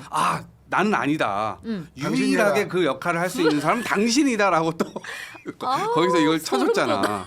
근데 이제 진짜 주거니 흡족해하고. 받거니 아니 잘했네. 이재명 대통령이 저기 뭐 자기 트위터에 뭐라고 썼는데 사실 반미주의자거든요 이 사람. 아니 근데 사드 배치하겠다라고 미국한테 잘 나가다가 오늘 또 왜 이래? 미국은 지금 구한말에 일본 갔습니다라고 했었던 사람이 이재명 대통령이었어요. 이렇게 바뀌어도 되는 겁니까? 야당이 이런 성명을 내면 안 돼요. 지금 우리 평택 땅 강경해. 얘기 한번 아니, 다시 근데 할까요? 반면에 저는 그런 측면은 그래도 높게 평가합니다. 뭐냐면 문재인 전 대통령이 네. 정말 허황된 꿈을 꿨던 거잖아요. 이른바 한반도 운전자론이라고 해서 네. 한반도의 평화를 자기가 잘 뭐 아. 미국, 중국, 북한 다 데려와서 한번 여기 저 한반도 평화를 이뤄보겠다라는 꿈을 꿨었던 거잖아요. 그래서 여러 가지 뭐 했었는데 실제로 어떻게 됐습니까?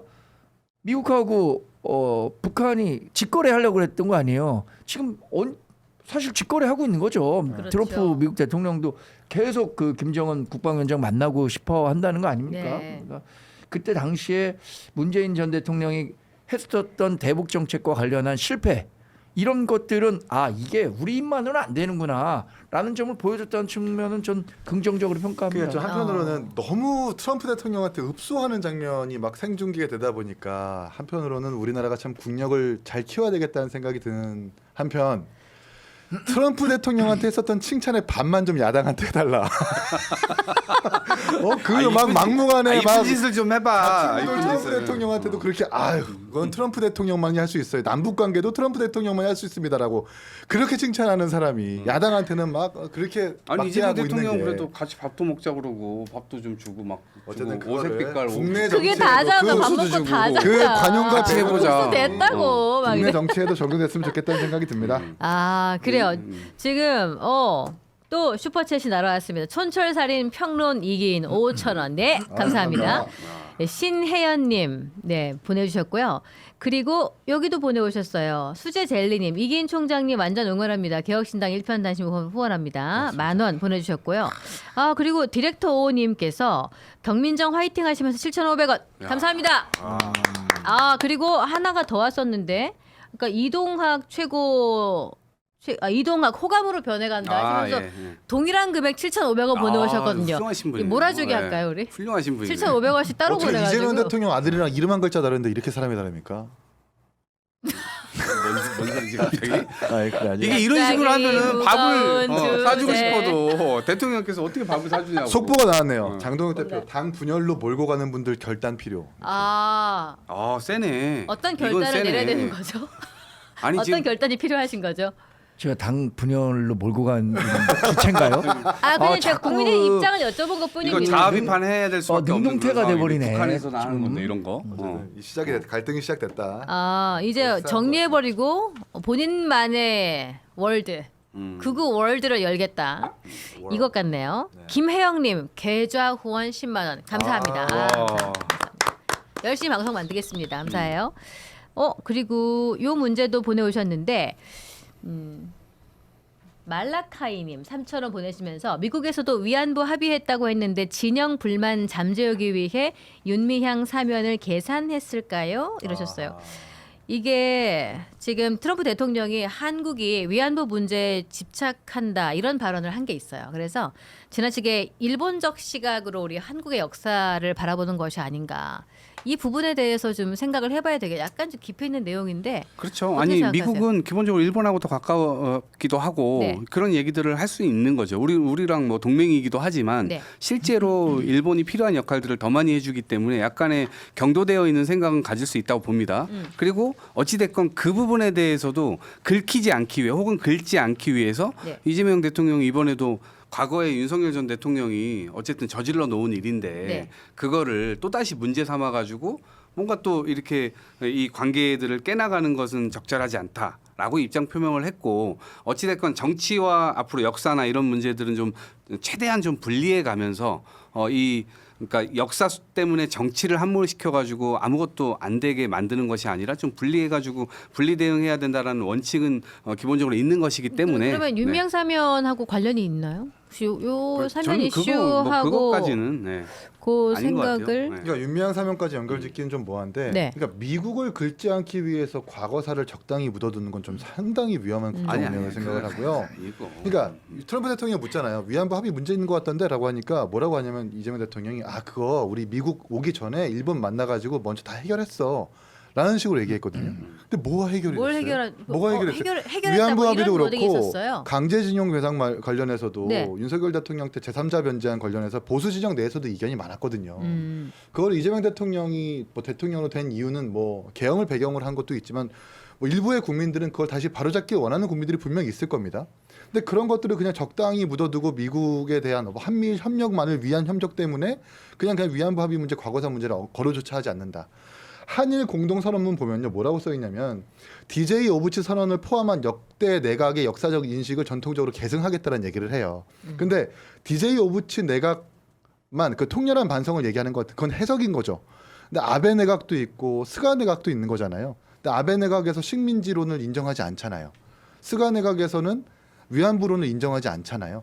이런 것까지 좀 계승하겠다는 말과 다름이 없거든요. 그리고 지금 과거사 문제는 위안부 강제징용뿐만 아니라 네. 조선인 강제노역도 분명히 있습니다. 사도광산 어떻게 할 건데요?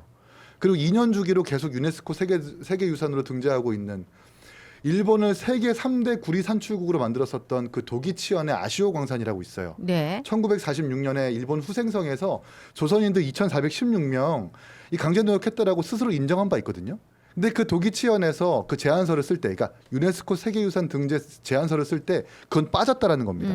그 기조도 그럼 이을 건가요? 그리고 3,000m급 봉우리에다가 방제 댐 만들었던 댐도 있어요.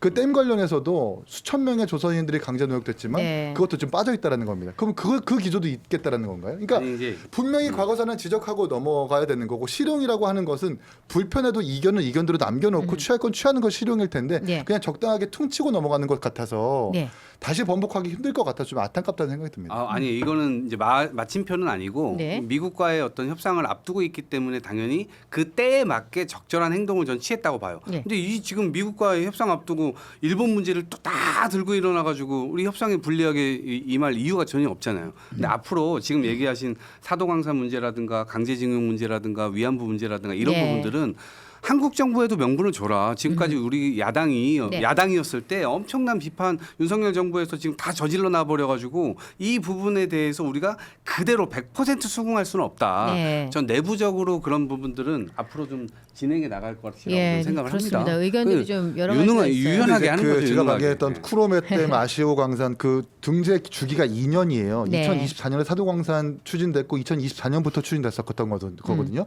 올해 4개월밖에 안 남았고 내년밖에 안 남았어요.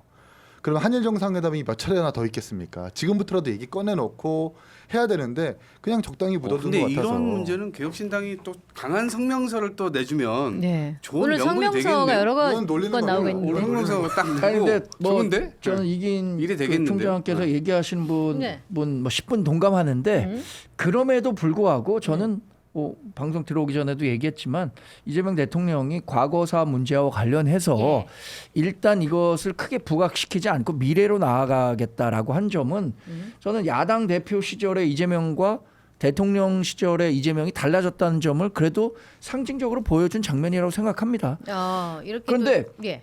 한 가지 좀 아쉬운 점은 과거에 그렇게 정치적으로 이용했다는 점에 대해서 사과 한번 했다면 더 좋았을 것 같고 또 하나 약속은 본인이 굉장히 정치적으로 위기가 왔을 때 또 한 번 이 반일 감정을 이용해 갖고 자신의 지지율을 끌어올리려거나 이 정치적으로 이용하면 안 된다는 거죠. 과거에 역대 대통령들이 그랬어요. 저는 그 이명박 대통령도 그랬었던 겁니다. 저 뭐 그 비판적인데 당시에 독도 방문했거든요. 근데 우리나라 대통령이 그 굳이 독도에 방문하지 않는다고 하더라도 국제법상으로 거의 지금 독도를 실효적으로 우리가 지배하고 있다는 사실을 다 알고 있는데 거기 가갖고 그때 당시에 간 이유가 뭐였냐면 그 자신 굉장히 지지율이 막 떨어지고 하면서 이 반일 감정을 좀 한번 그 이용해 보겠다라는 정치적 목적이 있었다고 봐요. 전 당시에 방문한 게. 그래서 이재명 대통령도 만약에 이렇게 정치적으로 굉장히 어려운 시기가 왔을 때 또 한 번 뭐 문재인 정부처럼 뭐 축창가를 불러야 된다든지 이런 식으로 뭐 아니면 2028년 매번 총선이 4월 달에 있잖아요. 그러면 그 총선 앞두고 뭐 3.1절 앞두고 뭐 이번 총선은 또 다른 한일전이다. 이런 식으로 정치적으로 이용하는 게 예. 오히려 한일 두 나라 국민들의 국민 그 의식은 굉장히 성숙해 가고 있어요. 예. 더군다나 과거를 경험한 사람들의 비중이 계속 줄어들고 있잖아요. 그리고 청년 세대들 간에 지금 한일 간의 관계 계속 좋아지고 있거든요. 정치적으로 이용하지만 않는다면 저는 한일 관계는 더 좋아질 일만 남았는데 정치인들이 이걸 그 너무 정리정략적으로 이용하기 때문에 문제가 발생한다고 생각합니다. 예, 그래서 이 건에 대해서도 여러 가지 의견들이 많이 나오고 있고 어쨌든 뭐 이제 방일, 방한, 방미 지금 일정을 다 소화를 하고 있고 여러 가지 기사가 쏟아져 나오고 있는데요. 구체적으로 어떤 논의가 있었고 또 대한민국의 입장에서 어떤 실익이 있는지 더 많은 기사들이 쏟아졌으면 좋겠습니다. 저희가 좀 약간 색다르게 첫 코너로 약간 스피디하게 갈 수 있는 이상형 월드컵 같은 거를 준비했는데 아 정말요? 이상형 월드컵은 아니고 이재명 대통령의 골치 월드컵 8강을 저희가 준비를 해봤습니다. 예. 와우. 과연 이재명 대통령은 어떤 주제를 가지고 어떤 문제를 가지고 지금 골치 아플까라는 월드컵 8강을 저희가 준비를 했는데 자, 두 가지 주제를 저희가 들을 때마다 하나만 딱 선택하셔서 이게 더 골치 아플 것이다라고 이렇게 선택을 해주시면 선택을 하면 되는군요. 네. 세 분께서 선택한 것 중에 두 분이 선택한 것을 이상형 월드컵으로 순위를 올리도록 하겠습니다. 네. 먼저 8강 시작해 보도록 하겠습니다. 자, 첫 번째입니다. 외교 문제부터 시작해 봅니다. 자, 둘 중에 하나 골라주십시오. 김정은 방중 다자 외교 개시 대 트럼프 회담 후속 처리. 자, 이재명 대통령은 어떤 주제를 가지고 더 머리가 아플까요? 자, 골라주십시오. 한 명씩. 한 명씩 해야 돼? 어떻게 예. 해야 돼? 동시에 얘기해야 돼? 한 명씩 제일 먼저 오신 우리 김준일 평론가님부터. 아. 네. 이거는 무조건 도란프. 트럼프지 이거는. 그렇지, 트럼프다. 네, 그럼 트럼프. 아 왜요? 네. 아니, 왜 그러냐면은 김정은 방중 이거는 우리가 정상 외교를 받지만은 운전대를 넘겼어요 트럼프한테. 아하. 예. 그러니까 당신이 피스메이커 나는 페이스메이커. 어우. 네가 운전대 잡고 네가 김정은도 만나고 내가 같이 보조 맞춰주겠다고 그러니까 이거는 중요한 문제지만은 이거를 핸들링을 이재명 대통령이 직접 해야 되는 상황은 아니에요. 그런 건 북한도 그렇게 얘기하고 요걸 지금 오질나게 싸지르고 있잖아요. 그러니까 남한에. 네네네. 오질나게 싸질러요. 그러니까 이거는 어쨌든 중요한 거는 트럼프 회담 후속 처리에 뭐 보수 진영에서 많이 정상회담 비판하는 논거 중에 하나가 한 게 뭐냐 실제로 뭐 이런 얘기 하잖아요. 오케이. 굉장히 많은 일들이 앞으로 열릴 수가 있기 때문에 이게 더 머리가 아플 거예요. 알겠습니다. 자, 우리 사무총장님 어떻게 생각하십니까? 저도 이제 그 북중러는 뭐 서방 국가를 견제한다는 취지에서 골치가 아플 거라고들 예상들 하는데 그것보다 아직은 그건 일어난 현상이 아니기 때문에 네. 저 후속 조치가 훨씬 더 골치가 아플 거다 생각하는 게 뭐냐면 관세 협상하고 한미 정상회담 잘 끝나고 왔잖아요. 근데 계속해서 보도되고 있는 후속 보도들이 트럼프 대통령이 미국에서 어떤 말을 했는지에 대해서 계속 보도가 되고 있거든요. 어허. 이번에 우리나라가 3,500억 달러 관세 협상했었었는데 이걸 가지고 일본에서 받는 대미 투자 금액과 합쳐서 미국이 그 경제 안보 협력 기금에 쓴다라는 거예요. 이게 현금성인지 아닌지 되게 논란이 되고 있었었는데 투자 성격이 무엇인지도 명확히 밝혀지지 않은 상태에서 트럼프 대통령의 입에서 한국이 우리나라한테 이만큼을 줄 거니까 우리 기금에 쓸게요라고 얘기하는 거거든요. 이게 지금 일단 우리나라 국민들한테 소상히 설명이 안 된 상태에서 그렇게 미국으로부터 우회해서 정보가 오다 보니까 국민들에게 미치는 영향이 상당히 클 것이다 생각이 들고 원래는 3,500억 달러만 투자할 줄 알았죠. 1,000억 달러 구매하고 근데 더 추가적으로 비즈니스 라운드 테이블에서 1,500억 달러가 더 추가적으로 투자가 된다는 거 아니에요? 네. 결국 결과적으로 6,000억 달러입니다. 이걸 뭐 가격이 적정했네 안 적정했네 뭐 이렇게 평가하시는 분도 계신데 다른 나라와 비교했을 때 이게 유럽이 한 나라가 아니라 유럽 전체가 대미 투자하는 그 규모가 6,000억 달러라는 거예요. 네. 우리나라가 특히 작은 나라와 네. 유럽과 상대적으로 비교했을 때 유럽과 똑같은 지금 규모의 대미 투자를 하겠다라는 겁니다. 결국 우리나라 돈으로 환산하면 800조거든요. 와, 엄청난 800조를. 금액이죠. 야, 돈 많다. 사실 우리나라. 내년 네. 예산안이 지금 한 700조 정도라고 예상을 하고 있는데 네. 우리나라 한 해 예산보다 더 많은 투자 금액이 미국에 들어간다는 겁니다. 이 아마 후폭풍을 이재명 대통령이 어떤 식으로 맞아들일 것인가 네. 그거 아마 생각할 거기 때문에 후속 조치에 대해서 좀 더 골치 아파할 거다는 생각이 들어요. 그래서 한미 정상회담 후속 처리가 더 골치 아플 것이다라고 두 분이 이렇게 판단을 해주셨기 때문에 이걸로 이제 올라갈 건데 우리 장혜찬 의원님 저는 저 민어를 선택하시면 안 돼요. 지금 이제 그래픽이 3개가 올라가 있는데 지금 예. 이제 후속 처리와 이제 김정은 방중 그다음에 민어회가 들어가 있어서 예. 민어를 사랑하시는 우리 장혜찬 의원님께서는 또 그냥 각 잡고 하면 네. 저도 트럼프일 것 같은데 네. 둘 다 했는데 셋 다 똑같은 거 하면 재미없잖아요. 재미없어. 방송을 너무 재미없게 이 영포티 실망할 거야. 영피프티들이 그럼. 제일 재미없게 하는 사람 제일 늦어? 유일한 썰티로서 저는 김정은 방중하겠습니다. 좋아요. 네. 거기서 우리가 기껏 친미 가면을 써놨는데 그렇지. 김정은을 보면 본능적으로 그렇지. 거기서 막 호구질 하고 싶은 막 본능이 막 솟는데 억눌러야 되고 쉽지. 예. 주한 중국 대사 국장급 싱하이밍 앞에서도 절절 기었었는데 네. 핑핑이 형 오면 쉐쉐 해야 되는데 하려니까 막 손이 부들부들 떨리고 또 럼프 형이 저기서 조인트 깔 것 같고 그렇지. 쉐땡 내가 쉐쉐를 해야 되나 땡큐를 해야 되나 막 엄청난 막 갈등이 막 오고 뭐 저기서 푸틴 형이 걸어오는데 싸움 겁나 잘하게 생겼고 막 엄청난 내적 갈등 그런 것들이 이제 경주 에이펙에서 그럴 수 있어. 이재명 대통령의 어떤 이 외교 자아 분열 이런 걸 볼 수 있기 때문에 네네네. 그래서 이게 내적으로는 더 힘들 거다. 800조 주는 거야. 네네. 뭐 내 돈이야. 내가 뭐 삼성한테 삥 좀 뜯고 SK 하이닉스한테 삥 뜯으면 되지 뭐. 이런 어떤 태평성대한 본인은 그런 마인드일 수도 있다. 좋아. 내가 하고 싶은 얘기였어요. 네. 앵커님이 하고 싶은 얘기였어요? 800조도 900조도 뭐 내 주머니에서 나가나? 야 세금 좀 더 올려. 아마 본인 주머니에서 나갈 걸요. 세금이라서 세금 좀 포함이라서. 어쨌든 자 이렇게 해서 세 분께서 골라오신 의견 관세 협상과 한미 정상회담 후속 처리가 더 골치 아플 것이다가 이제 4강으로 올라갈 거고요. 다음 주제 한번 보도록 하겠습니다. 두 번째는 제1, 2당 대표에 관한 이야기입니다. 정청래 민주당 대표 대 장동혁 국힘 대표. 아, 누가 더 어렵네요. 골치 너무 아플까? 이게 바로 8강 월드컵으로 주제가 올라왔습니다. 자, 과연 여기 근데 민주당 당직자가 요거 하나 받아야 되는데 요 질문은 그러면 답변하기 되게 곤란할 텐데. 뭘 곤란해. 그 사람도 정청래 찍을 거야.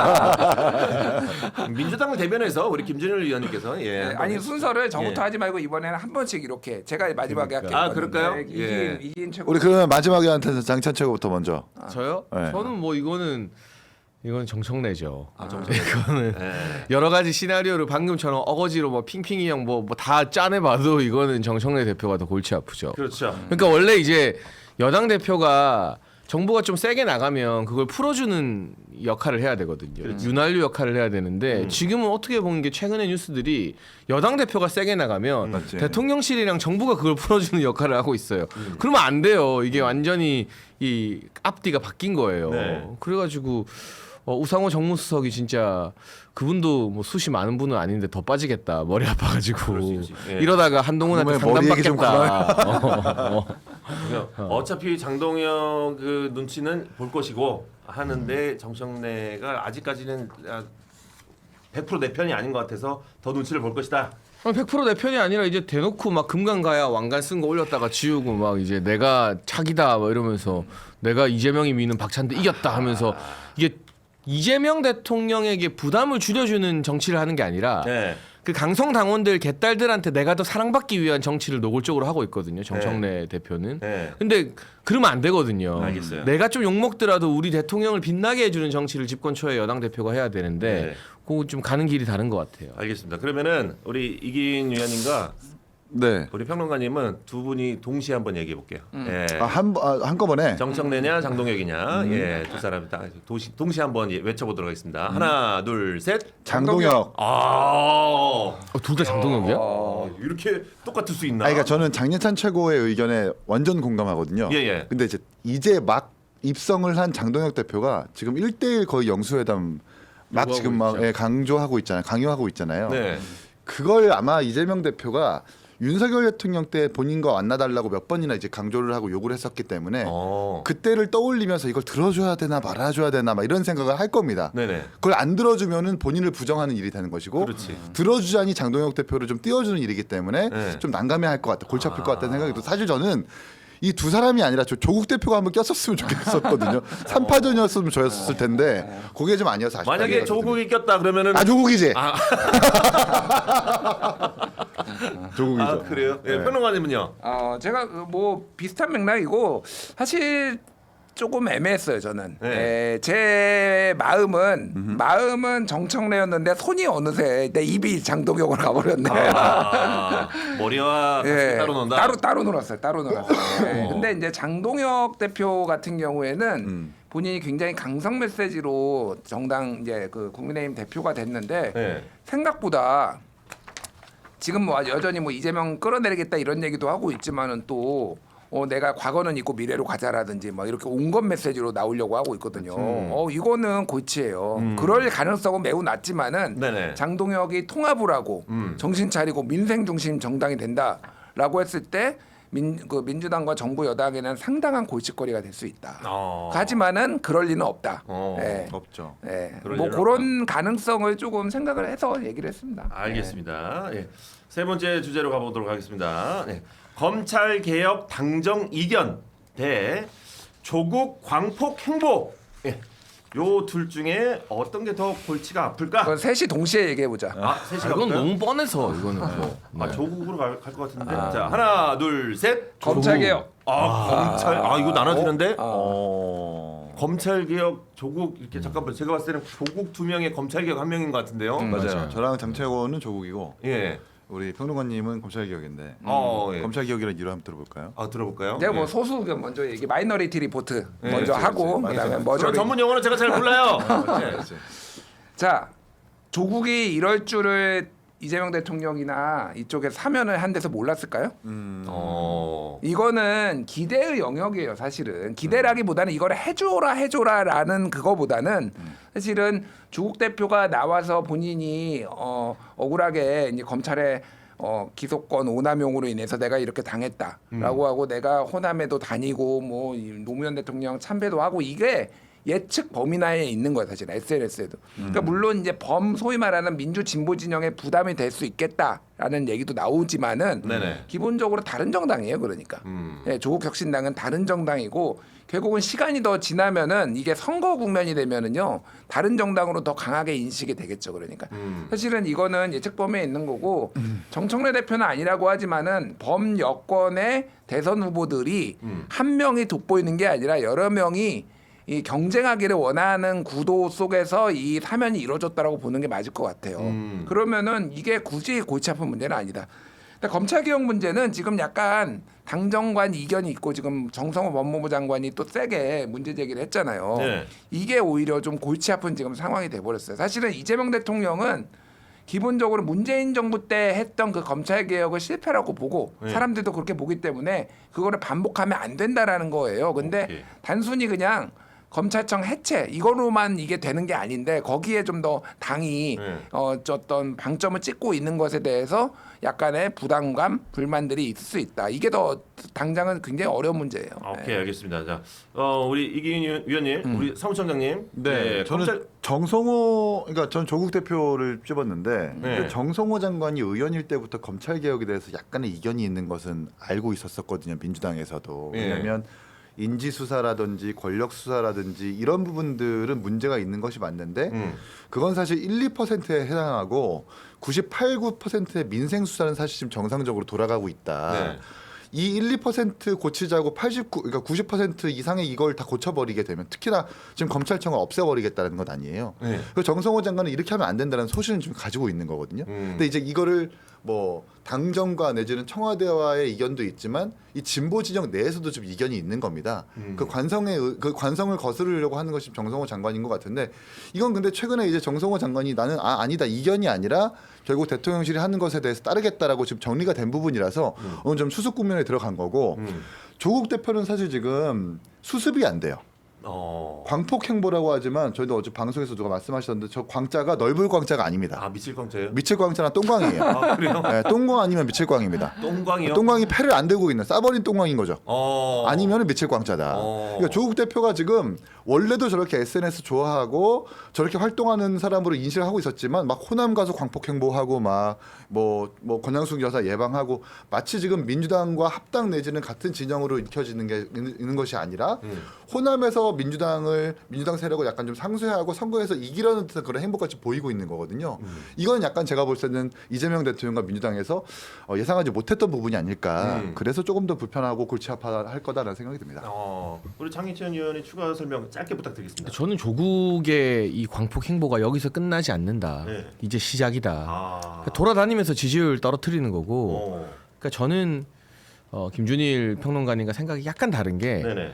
그러니까 많은 국민들 그리고 특히 정치 저관여층일수록 조국과 이재명 정부를 따로 떼어놓고 보기는 좀 어려울 것 같아요. 그러니까 우리야 알지. 네. 그 안에서의 약간의 균열과 뭐 이런 것들이 그냥 일반적으로 정치뉴스 잘 안 보다가 선거 때 투표하고 하는 분들은 다 그 나물에 그 밥으로 볼 것 같거든요. 그래서 조국이 일으킬 수많은 설화와 제2의 된장찌개 논란, 뭐 위선 논란, 뭐 이런 것들이 이재명 정부나 민주당에도 부담이 될 것 같아요. 그렇다. 알겠습니다. 예. 마지막으로 주제 두 개 드리도록 하겠습니다. 국정 지지율 주춤 대 코스피 상승 둔화.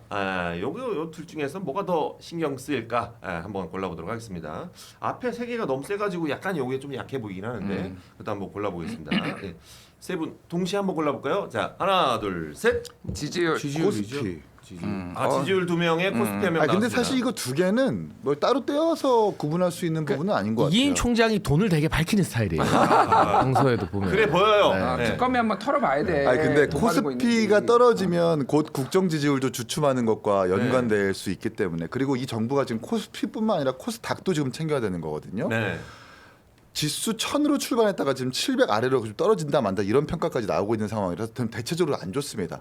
그러면 뭐 증시 투자하는 사람이나 기업하는 사람들은 결국 저 증시가 떨어진다라는 것은 경제가 안 좋아진다라는 거고 경제가 안 좋아진다라는 것은 정부가 못 하고 있다라는 결과로 이어진다라는 거고 그러면 국정 지지율이 주춤하는 것이기 때문에 저 이렇게 별개로 평가하기는 좀 어렵지만 그래도 지금 뭐 사실 뭐 돈 밝힌다고 얘기를 하셨는데 코스피다. 연관성이 있다. 네, 이렇게 평가를 하고 싶어요. 예, 코스피를 골라주신 우리 두 분, 아니 저기 뭐야, 국정 지지율을 골라주신 두 분 얘기를 한번 들어보겠습니다. 그 제가 좋아하는 영화 중에 킹덤 오브 헤븐이라고 있거든요. 킹덤 오브 헤븐. 네, 거기서 이제 십자군 주인공이 전쟁? 살라딘한테 예루살렘이 대체 뭐냐 물어보니까 nothing 하다가 돌아가서 everything 이렇게 딱 해요. 그 진짜 명장면이에요. 지지율이 뭐냐?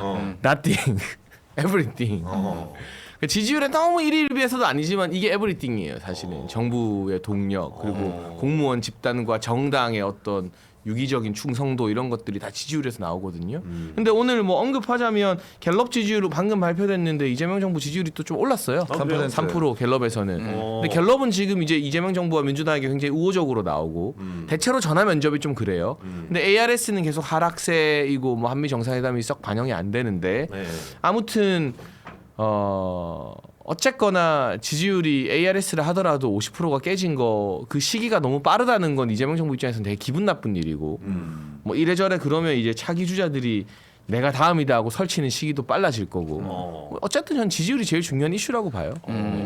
맞죠. 예, 우리 뭐 평론가님 또 하실 말씀. 그러니까 장해찬 최고의 표현을 해볼게요. 네, 예. 코스피는 nothing도 아니지만은 everything도 아니다. 무슨 얘기냐면은 코스피가 떨어지는 게 예를 들면 주가 지수가 떨어지는 게 이게 다 이재명 정부가 못해서 그런가요? 그건 아니에요. 그러니까 다른 외부 요인들이 굉장히 많아요. 이를테면 나스닥하고도 뭐 영향이 있고 미국의 뭐 여러 가지. 그러니까 관리의 측면에서 보면은 코스피를 인위적으로 예를 들면은 돈을 막 나라 돈을 투입해가지고 띄우기 어려워요. 물론 이것도 호재를 좀 정부 차원에서 만들어가지고 할 수 있잖아요. 근데 지지율은 상대적으로 관리를 할 수가 있어요.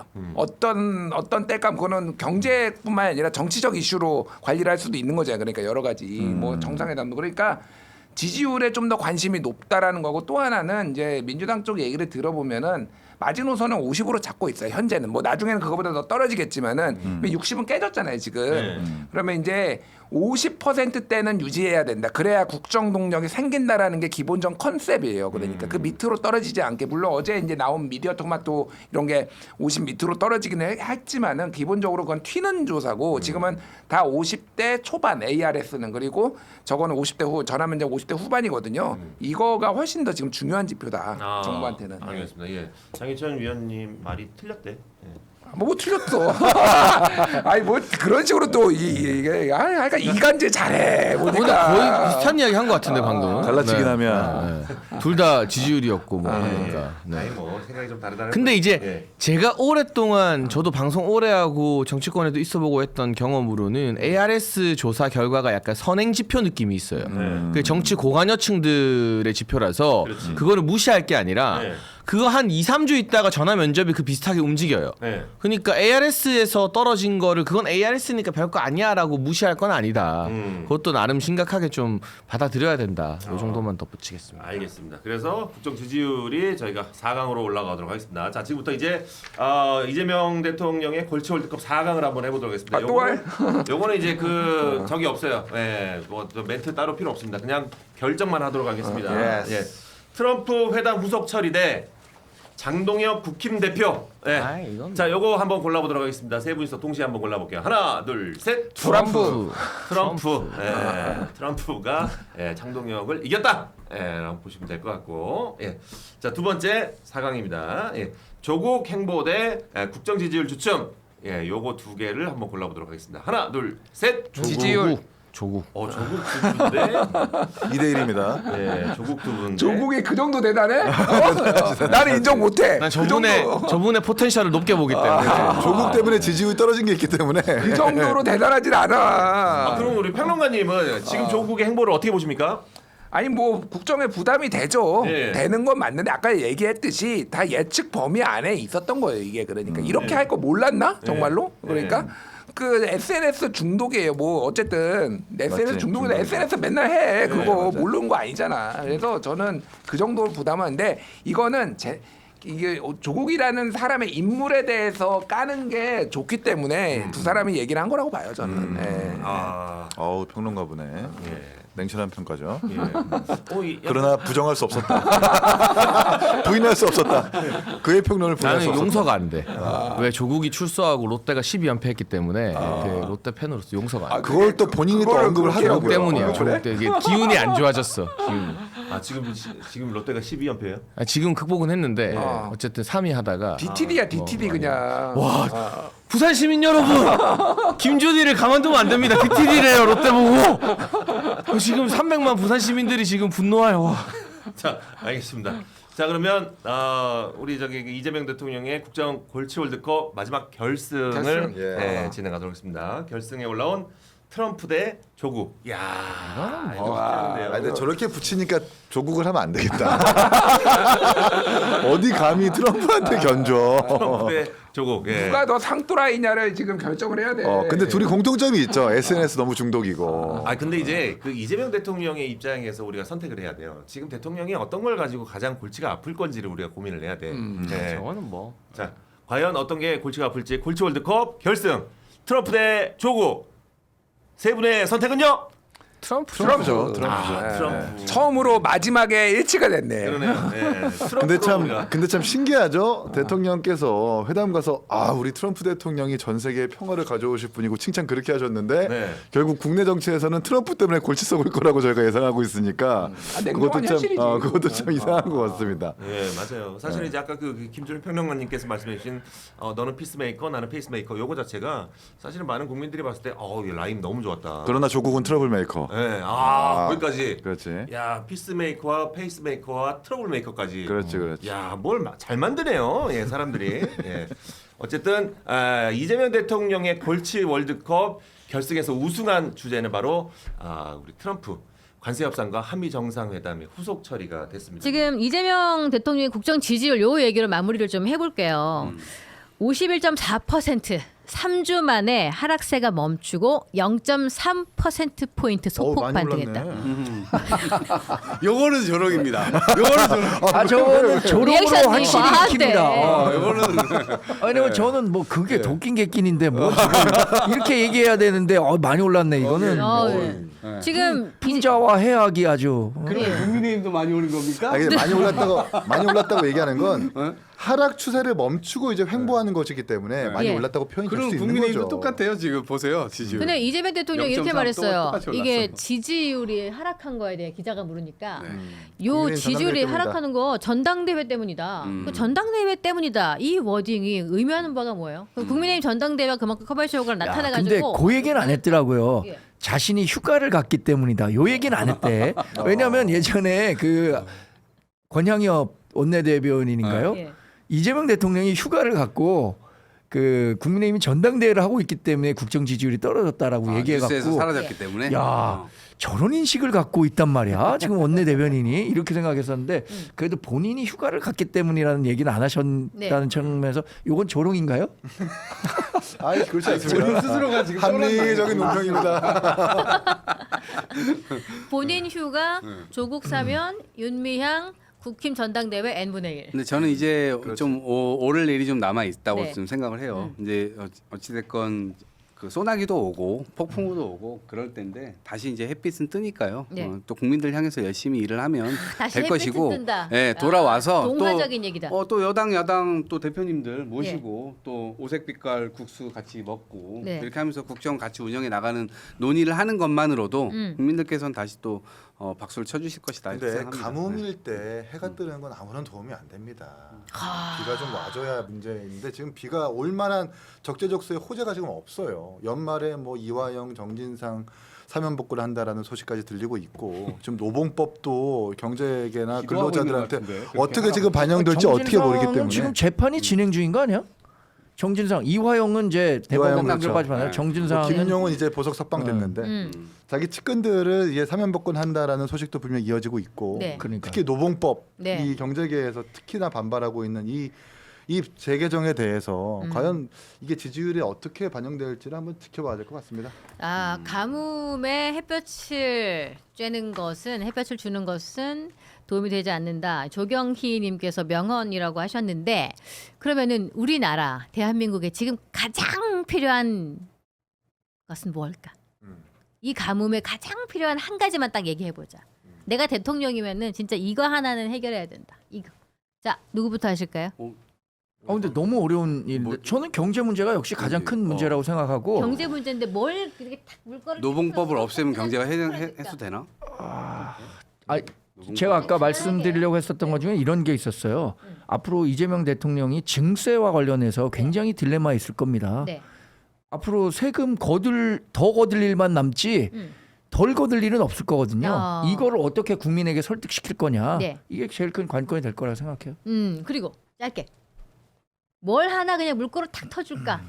저는 예를 들면 뭐 원전 문제, 아니, 뭐 미국과의 그렇게 원전 문제 뭐 해결 이렇게 이런 것도 있고. 뭐 개별 사안보다 정치 상황에서는 좀 금도가 회복됐으면 좋겠다는 생각이 드는 게 윤석열 대통령 탄핵 결정문에서 분명히 9명의 헌법재판관들이 굳이 명시한 그 한 단락이 좀 기억에 남아요. 네. 소수의 목소리를 존중하고 대화와 타협, 관용과 절제로 함께 국정을 도모할 책임이 있다라고 하는 네. 것을 이야기한 것은 정치가 회복이 되어야 경제도 이어지고 정치도 된다라는 그 소리 아니겠어요? 근데 지금 정청래 대표도 그렇고 뭐 야당도 그렇고 정치가 좀 원활하게 이루어지고 있지 않기 때문에 금도를 복원하는 것, 과거에 이제 뭐 어떤 선을 넘지 않는 그 금도라는 것이 분명히 존재했는데 그 정치를 복원하는 것이 가장 급선무인 것 같다는 생각이 듭니다.